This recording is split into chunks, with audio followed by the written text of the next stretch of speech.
Bom, então você quer entrar na área de programação, provavelmente esse é o motivo que você começou a assistir esse vídeo, ou quer entrar na área de tecnologia em geral. E, bom, o motivo desse vídeo é basicamente ajudar as pessoas que querem começar e mais especificamente as pessoas que estão em transição de carreira. Eu recebo bastante perguntas de como iniciar na área e vem um número considerável de pessoas que já têm até uma carreira já consolidada em outra área, conquistado público e quer começar na área, mas em busca dos benefícios, né, que a nossa área de tecnologia em geral proporciona. No caso, trabalhar remoto, ganhar em dólar e etc. Mas hoje eu vou contar um pouco da minha história, quais foram os motivos principais que me fez a entrar na área de tecnologia, por que que eu tomei essa decisão, e mostrar alguns dados, né, algumas informações no nosso cenário de hoje, baseado mesmo em números, em dados, não em achismo, e, bom, ajudar quem quer entrar na área a tomar a sua decisão de forma consciente, porque eu acho que isso é bastante importante.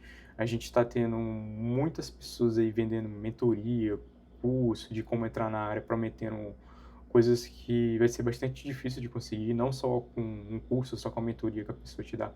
Você vai conseguir aquilo, na maioria dos casos, é vendendo um sonho mesmo, eu diria que sonho, porque não é a realidade de todo mundo que está na área.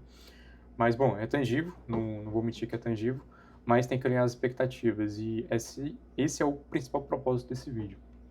Então vamos lá. Bom, eu vou começar aqui contando um pouco de mais ou menos uns 10 anos atrás. Foi quando eu pensei assim em ser programador, que eu entendi o que era preciso para construir aplicativos, aplicações web. Eu sempre acompanhei, assim, pessoas que tá no topo, né, que é os bilionários, que geralmente eles trabalham com tecnologia. Então, eu sempre pesquisei o que eles faziam para conseguir essa quantidade de dinheiro que eles têm, o business deles. E, bom, na maioria das vezes eles eram ex-programadores, né, ou até mesmo programadores. E eles tinham construído software, aplicativos, escaláveis, né, e também a gente tem o ícone, né, que é o Jobs, né, que inventou o iPhone, o iPad, e ele falava, né, nesse caso aqui, nessa fala, não sei se foi uma entrevista, ele falou que todos dos Estados Unidos, no caso, né, no país dele, deveriam aprender a programar um computador, porque isso ensina a pensar. Ciência da computação deveria ser uma arte liberal. E, bom, eu fiquei com isso na cabeça, essas frases, desde de criança, então eu já sabia que uma pessoa que sabia programar, que sabia construir aplicativos, na minha mente era uma pessoa, né, rica, digamos assim, tinha um potencial muito grande de ficar rico. A gente também tem outra frase aqui do Mark Zuckerberg, em que ele falava que era importante para as crianças aprender na escola a programar. Eu também fiquei com isso na cabeça e falava, caramba, essa é uma habilidade muito boa que eu quero aprender. E eu lembro que na adolescência eu tive esse um interesse maior ainda, porque eu tinha um Android e eu queria aprender a fazer aplicativos para, no caso, para esse meu celular, um Android. Na época era com Java. Eu tentei estudar, foi aí que eu descobri o Gustavo Guanabara. Ah, me ajudou bastante, aprendi bastante coisa, mas eu não dei continuidade, né? Porque a gente não tinha muito material na época. E por falta de instrução mesmo, eu acabei procurando outras coisas e não persisti na área. O que me arrependo bastante, deveria ter continuado. E, bom, depois na vida adulta eu tentei aprender novamente, consegui, entrei na área e, bom, eu entrei mais ou menos ali em 2020, 21, se eu não me engano. E, bom, entrei num boom, né? No boom da tecnologia, tive bastante oportunidade, vivi um momento de abundância, tive progressão tanto de carreira e financeira em pouco tempo. Em um ano, 2 anos, eu já estava ganhando um valor considerável para minha idade, né? E, bom, e muitas pessoas ainda vendem esse sonho, né, como se a gente estivesse vivendo num momento de abundância. E a gente não está num momento de abundância não só na área de tecnologia, né? No mundo todo, a gente está passando por um declínio, digamos assim, econômico. Está todo mundo segurando capital, com medo de investir. investigando bastante as startups antes de investir, vendo se ela tem potencial de ser lucrativa. E, bom, a gente não está tendo mais contratação como a gente estava tendo um tempo atrás. Eu sofri layoffs também nessa época, assim que começou a estourar, né, a bolha. E, bom, consegui me realocar, felizmente consegui me realocar, mas para quem está começando, tá difícil, tá bem salgada a pista. E, bom, eu vim trazer esses dados, né? Aqui a gente tem esse artigo desse Letter College Counseling, e que ele tem algumas coisas interessantes, né, sobre a área, né? E mais especificamente no ano de 2026. E a gente tem um congelamento, né, de contratações, que já está acontecendo não só em 2026, né, já está acontecendo aí, eu acredito que desde 2022 ali, e está mais forte, né, a cada ano, eu percebo isso a cada ano está mais forte, e também eu já vou comprovar isso com outros gráficos, que daqui a pouco eu mostro. E a gente está tendo um congelamento de contratações e demissões em grande escala, né, em grandes empresas, e está remodelando as oportunidades para iniciantes. A IA, né, tá mudando bastante isso, tá deixando uma barreira de entrada muito, muito alta para quem está começando. E isso é uma coisa recente, né? Eu não acredito que ali em 2022, quando a bolha estourou, a IA foi uma dessas causas, né? Ela ainda não era tão boa como Cloud Code, como o curso que a gente tem hoje. Na verdade, eu não consigo nem lembrar uma ferramenta tão boa como a gente está tendo hoje, né? Eu acho que nem existia assim em 2022 que usou. Eu acho que foi depois de alguns anos. E não está tão já mais escancarado, né? Tá muitas pessoas falando sobre a substituição, né, do desenvolvedor júnior para inteligência artificial. E isso já é verdade. Isso já é perceptível até onde eu trabalho.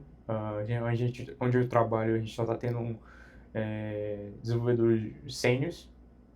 E, bom, eu não consigo pensar uma maneira de ter um júnior ali para nos ajudar, entendeu? Porque eu acho que seria até um esforço. Eu estou dizendo para o nosso cenário, da forma que a gente trabalha, a gente tem que entregar bastante coisa em um período bem curto. E ter um júnior, ele atrapalharia um pouco a gente, porque a gente teria que parar de fazer o que a gente está fazendo e instruir ele, né? A não ser que a empresa ela mude um pouco a política, né? Aí já é uma questão mais dela do que nós, né, desenvolvedores. E, bom, e também está tendo bastante oportunidades híbridas. Você não precisa, não necessariamente é só mais um, um coder, né? Um programador. Você tem que ter outros conhecimentos. Você está tendo mais funções. E eu também percebi isso, cara. Nos últimos meses aí, como eu estou desenvolvendo bastante rápido, codando bastante, entregando bastante código, eu acabo tendo bastante tempo livre, assim, eu fico bastante ocioso e a empresa viu essa oportunidade e ela está me deixando muito mais perto da área de produto. Eu estou participando de bastante reuniões de produto, fazendo decisões junto com a galera de produto sobre as melhores decisões, né, do que é tangível. Então eu estou aprendendo bastante sobre essa área e eu estou vendo que é o futuro, na verdade, porque codar, escrever código já está sendo uma commodity. E tudo isso é comprovado também nesse artigo dessa Higher Lab. Eu vou deixar todos os links aqui desses artigos que eu estou lendo, dessas news. E a gente vê aqui, no caso, que os jobs, né, as oportunidades de seniors, estão bem parecido com o ano de 2020. Em 2020, foi quando começou, estava no início da pandemia, né? Se eu não me engano, a pandemia ela surgiu no final de 2019.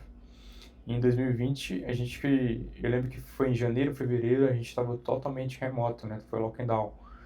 E foi quando começou, né, a crescer as oportunidades na área tech, porque estava tudo remoto. As oportunidades cresceram bastante devido a estar todo mundo online e ter mais necessidade de pessoas técnicas para melhorar os produtos já existentes ou criar novas soluções que foi uma demanda causada pela pandemia. Então a gente viveu um cenário jamais visto, quer dizer, já teve antes, né, outros booms em 2000, 2010 na área de tecnologia, mas eu acredito que não foi de uma forma tão massiva como a gente teve mais recentemente. E aqui a gente vê o gráfico, né, para programadores sêniores sendo procurados e de júniors. Sênior sempre foi bem procurado, né, porque júnior teoricamente é um gasto a mais de tempo, não financeiro, mas talvez financeiro porque a gente tem que dedicar tempo para ensinar ele, instruir, corrigir o que ele faz. Ele erra muito mais do que qualquer outro programador. E, bom, e se você puder escolher entre um júnior e um sênior, um mid-level, com certeza você sempre vai escolher um mid-level e um sênior. Então, a procura por sênior sempre será grande, né? E mesmo com a IA agora, mesmo que um júnior consiga entregar bastante, um sênior consegue entregar ainda mais, porque ele sabe o que pedir para a IA. E foi caindo, né? Aqui em 2022, mais precisamente, eu acho que em novembro, dezembro de 2022, surgiu o ChatGPT. E logo com o ChatGPT surgiu as ondas de agentes de IA. E todas as empresas ali que estavam precisando fazer uma demissão, eu aqui também acredito que, né, a IA ela não substituía ninguém ainda nessa época aqui em 2022. E as empresas se aproveitaram disso. Isso aqui já é uma opinião minha. Eu não tenho dados para mostrar, mas eu acredito que seja verdade, porque eu vivi isso. Eu acredito que as empresas ela precisavam demitir pessoas, elas contrataram muitas pessoas que não justificava. Elas ficaram com medo de ficar sem profissional, contratou muito para reter talentos. E quando viu que não precisava, ela usou como desculpa a IA e demitiu muitas pessoas, né? Teve uma grande onda de layoff por causa disso, dizendo que a IA estava ajudando bastante, que já estava substituindo alguns profissionais e não precisava mais daquele público, né? Daquelas pessoas, na verdade, daqueles profissionais. E a gente viu isso durante um bom tempo, né? Até hoje a gente está vendo. E eu também sofri layoff, se eu não me engano, em 2022, ali em meio de 2022, no meio também de 2023. E, bom, depois eu não tive mais layoff. Mas teve alguns colegas que sofreram layoffs e também é comprovado aqui pelo gráfico. E atualmente, né, que é 2020, atualmente sim, mais recente, em 2025, a gente está também tendo uma diminuição aqui, ó. Não teve nenhuma uma curva para cima, sempre só descendo, mas sênior sendo bem procurados. Então, quem conseguiu entrar na época e conseguiu se manter, tá sim conseguindo ter emprego, mas não é todo mundo. Como a gente pode ver, as oportunidades diminuíram. Eu conheço pessoas que foram layoffados em 2024 e ainda estão sem oportunidades até hoje. E antes que todo mundo fale que é um dev ruim, que ele não sabe codar ou coda ruim, é um dev bom, cara. Sim, eu estaria feliz de ter ele como meu funcionário. Mas aqui entra outras questões, né, comunicação, etc. Mas isso prova que o mercado está bastante exigente das pessoas. E o que é teoricamente certo, né? Você tem muito profissional procurando emprego, então faz sentido ter um bom filtro ali. E tem muitas pessoas que entrou aqui nessa época e estão desempregadas, ou desistiu da área, foram fazer outra coisa, foram empreender, foram fazer concurso. E, bom, é bastante comum. E nossa área também tem bastante gente que desiste, tem um número significativo de desistência no início, durante a faculdade também é bem comum você começar com a turma cheia e quando for formar, ser um número bem pequeno de pessoas. E agora, em 2026, a gente tem esse dado dessa Network World, esse artigo, que os layoffs já foram 45 mil em 2026. Claro que esse número, com certeza, eu acredito que ele é muito maior, porque aqui eu acho que não entra as empresas pequenas, né? Empresas que assim não são tão significativas para o mercado. Aqui eu acho que são empresas maiores, eu não cheguei a pesquisar a fundo, mas aqui a gente já vê Amazon, Meta, Mas recentemente eu vi que vazou, não sei se é verdade, preciso também ir a fundo, mas eu vi que Meta tá com um documento já de algumas pessoas que vão ser layofadas aí nos próximos meses, né? O que eu acredito que vai ser, que é verdade e vai acontecer.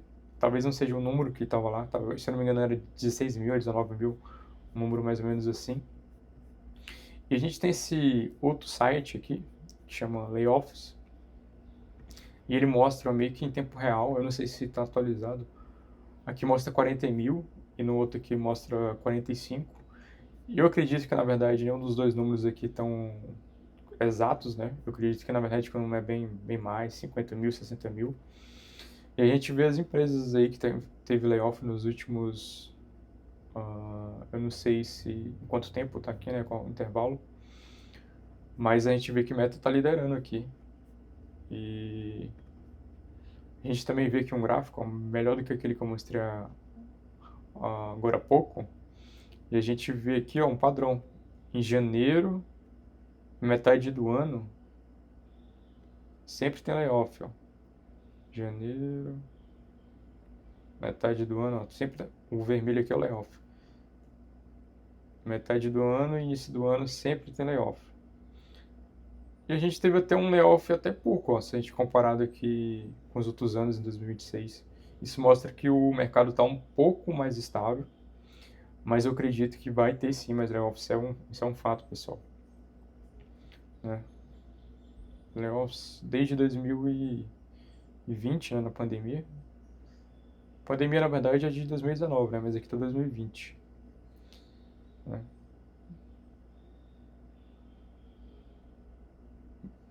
O azul é a quantidade de empresas. Eu vou deixar esses sites aqui para vocês darem uma conferida sobre os layoffs aqui.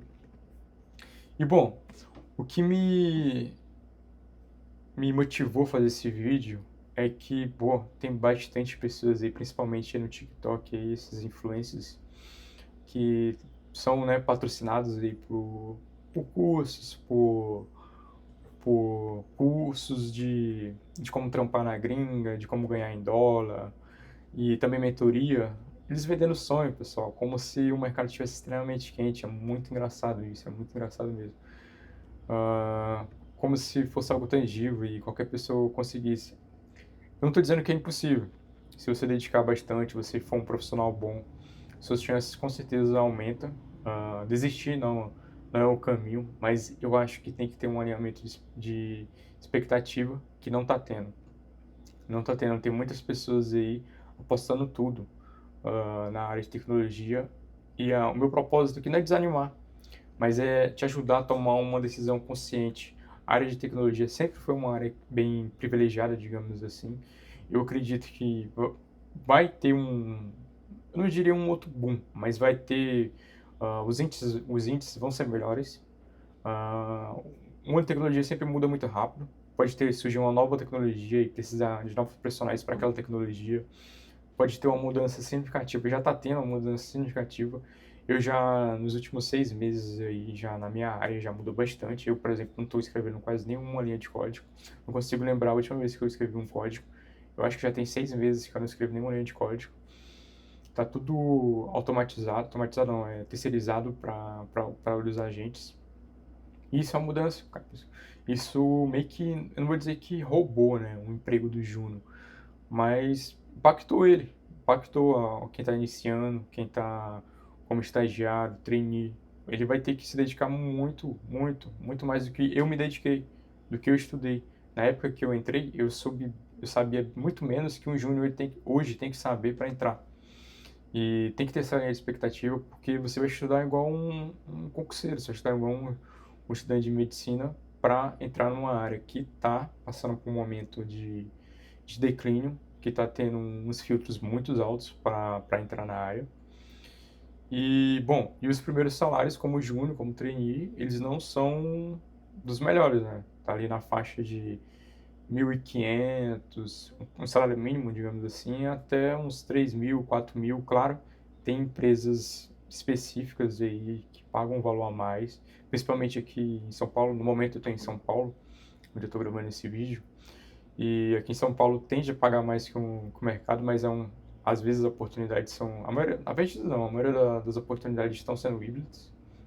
Muito bom para quem mora em São Paulo, mas para quem não é, tá difícil conseguir uma oportunidade remota como júnior. Isso é comprovado nos gráficos que eu acabei de mostrar. Então, a minha estratégia aqui é, bom, faça uma pesquisa. Eu vou deixar aqui o link desses gráficos, desses artigos, e faça pesquisa por si só. Outras, talvez mais otimistas, se for o caso para você tomar uma decisão mais assertiva para o seu futuro. Eu acho que está faltando isso, está faltando essa falta de honestidade entre as pessoas, principalmente no nosso meio. Bom, é isso. Desejo boa sorte aí para todo mundo.